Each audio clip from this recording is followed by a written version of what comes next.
Hello friends, എല്ലാവർക്കും പുതിയൊരു വീഡിയോയിലേക്ക് സ്വാഗതം. ഇന്ന് നമ്മൾ നല്ലൊരു 4 മണി പലഹാരമായിട്ടാണ് കേട്ടോ വന്നിരിക്കുന്നത്. അപ്പോൾ അത് നല്ല ടേസ്റ്റി ആയിട്ടുള്ളൊരു റെസിപ്പിയാണിത്. അപ്പോൾ നമ്മൾക്കത് എങ്ങനെയാണ് ഉണ്ടാക്കണമെന്ന് നോക്കാം കേട്ടോ. അതിനു മുമ്പ് നിങ്ങൾ ആദ്യമായിട്ടാണ് എൻ്റെ ചാനൽ കാണുന്നതെങ്കിൽ ഒന്ന് സബ്സ്ക്രൈബ് ചെയ്തിട്ട് കാണണം. ഞാനിവിടെ ഒരു പാൻ എടുത്ത് അടുപ്പത്ത് വെച്ചിട്ടുണ്ട്. അതിലേക്ക് 1 ടീസ്പൂൺ നെയ്യ് ഇട്ട് കൊടുക്കുന്നുണ്ട്. ഈ നെയ്യ് ഒന്ന് ചൂടായി വരുമ്പോൾ ഒരു 10 കാഷ്യൂ ഞാൻ ചെറുതായി ഒന്ന് കട്ട് ചെയ്തിട്ട് അതിട്ട് കൊടുക്കുന്നുണ്ട്. കാഷ്യൂവിന് പകരം പീനട്ട് വേണമെങ്കിലും ചേർത്ത് കൊടുക്കാം കേട്ടോ.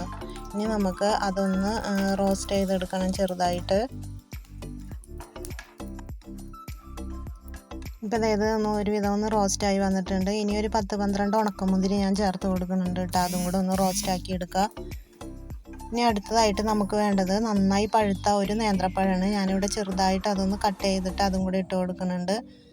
എപ്പോഴും നല്ലോണം പഴുത്ത നേന്ത്രപ്പഴം എടുക്കണം കേട്ടോ. അപ്പോഴാണ് ഈ ഒരു ഇതിന് നല്ല ടേസ്റ്റ് ഉണ്ടാവുക. ഇനി അതൊന്ന് നമുക്ക് ഒന്ന് റോസ്റ്റ് ചെയ്തെടുക്കാം. അതിന് ശേഷം ഞാനിവിടെ ഒരു ചെറിയ പിടി തേങ്ങയാണ് എടുത്തിട്ടുള്ളത്. അതും കൂടി ഇട്ടിട്ട് നമുക്കെല്ലാം കൂടെ ഒന്ന് മിക്സാക്കി എടുക്കാം കേട്ടോ.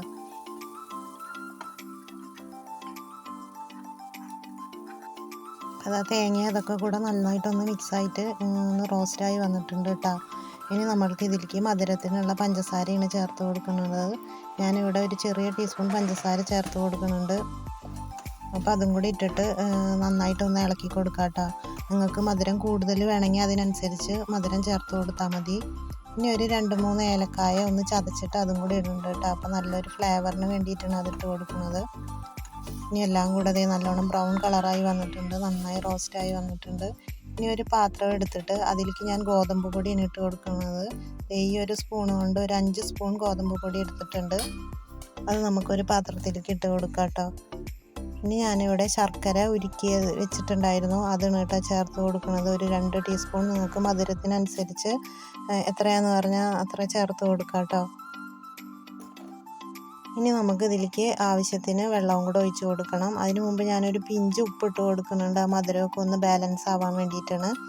ഇനി നമുക്ക് കുറേശ്ശെ വെള്ളം ഒഴിച്ചിട്ട് ഇതൊരു ലൂസ് കൺസിസ്റ്റൻസിയിലാണ് വരിക. അപ്പോൾ അതുപോലെ നമുക്കിതൊന്ന് കുറച്ച് ലൂസായിട്ടൊന്ന് കുഴച്ചെടുക്കണം. കുറേശ്ശെ വെള്ളം ഒഴിച്ചിട്ട് നല്ലോണം ഒന്ന് മിക്സാക്കി കൊടുക്കാം കേട്ടോ. അത് ഒരു ഫോർക്ക് വെച്ചിട്ടോ ഒരു സ്പൂൺ വെച്ചിട്ടോ നന്നായിട്ടൊന്ന് ഇളക്കി കട്ടയില്ലാണ്ടൊന്ന് നമുക്കത് മിക്സാക്കി എടുക്കാം. ഇപ്പോൾ അത് നല്ലോണം മിക്സാക്കി എടുത്തിട്ടുണ്ട്. നിങ്ങൾക്ക് പാകത്തിന് വെള്ളം എങ്ങനെയാണ് അതിൻ്റെ കൺസിസ്റ്റൻസി നോക്കിയിട്ട് അതിലൊഴിച്ച് കൊടുക്കുക. ഇനി നമ്മൾ നേരത്തെ തയ്യാറാക്കി വെച്ചിട്ടുള്ള ആ ഒരു മിക്സില്ലേ അതിലേക്ക് ഇത് ഇട്ട് കൊടുക്കുക കേട്ടോ. എന്നിട്ട് എല്ലാം കൂടെ നല്ലോണം ഒന്ന് മിക്സാക്കി എടുക്കുക.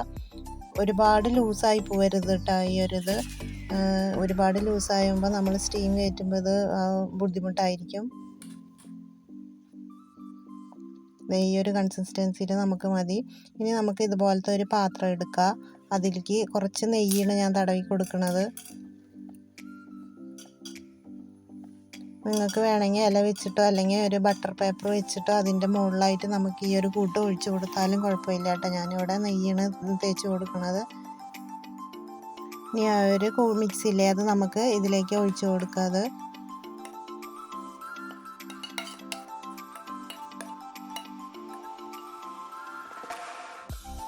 ഇനി പതുക്കെ നമുക്കതൊന്ന് പരത്തി കൊടുക്കുക. ഇനി നമുക്കൊരു ഇഡ്ഡലി പാത്രം എടുത്തിട്ട് അതിൽ കുറച്ച് വെള്ളം ഒഴിച്ചതിന് ശേഷം നമ്മുടെ ഒരു വട്ടില്ലേ പാത്രമൊക്കെ വെക്കണം, അത് ഇതിലേക്ക് ഇറക്കി കൊടുക്കുക കേട്ടോ. എന്നിട്ട് അത് ഇതിൻ്റെ മുകളിലായിട്ട് വെച്ചിട്ട് ഒരു 20 മിനിറ്റ് ലോ ഫ്ലെയിമിലിട്ടിട്ട് നമുക്ക് നന്നായിട്ടൊന്ന് ഇത് സ്റ്റീം ചെയ്തെടുക്കണം.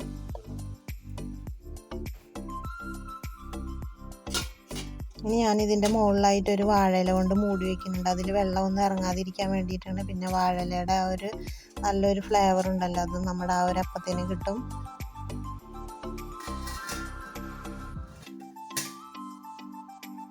ഇത് മൂടി വെച്ചിട്ട് ഒരു 20 മിനിറ്റ് നേരം നമുക്കിതൊന്ന് സ്റ്റീം ചെയ്തെടുക്കാം. ഇപ്പോൾ അതേ നമ്മുടെ അപ്പം ഇവിടെ റെഡി ആയിട്ടുണ്ട്. 20 മിനിറ്റിന് ശേഷം ഞാൻ ആ ഇലയൊന്ന് മാറ്റി കൊടുത്തിട്ട് വെന്തോന്ന് അറിയാൻ വേണ്ടിയിട്ട് ഒരു സ്പൂൺ കൊണ്ട് പതുക്കെ ഒന്ന് കുത്തി നോക്കണുണ്ട് കേട്ടോ. നമ്മുടെ അപ്പമൊക്കെ ഇവിടെ നന്നായിട്ട് വെന്തിട്ടുണ്ട്. ഇനി നമുക്കിതിൻ്റെ സൈഡ് ഒരു കത്തി കൊണ്ട് പതുക്കെ ഒന്ന് വരഞ്ഞു കൊടുക്കാം കേട്ടോ.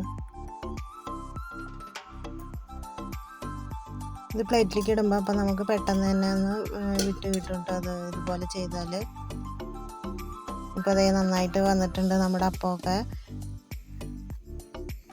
അപ്പോൾ നമുക്കിത് വളരെ പെട്ടെന്ന് തന്നെ തയ്യാറാക്കാനും പറ്റും. വളരെ ഹെൽത്തി ആയിട്ടുള്ളൊരു റെസിപ്പിയാണിത്. കുട്ടികൾക്കൊക്കെ ഇത് ഒരുപാട് ഇഷ്ടപ്പെടും. അപ്പോൾ നിങ്ങൾ എന്തായാലും ഇതൊന്ന് ട്രൈ ചെയ്ത് നോക്കണേ. വീഡിയോ ഇഷ്ടപ്പെടുകയാണെങ്കിൽ ലൈക്ക് ചെയ്യാനും ഷെയർ ചെയ്യാനും ഒന്നും മറക്കരുത്. അപ്പോൾ അടുത്തൊരു നല്ല വീഡിയോയുമായി നമുക്ക് അടുത്ത ദിവസം കാണാം.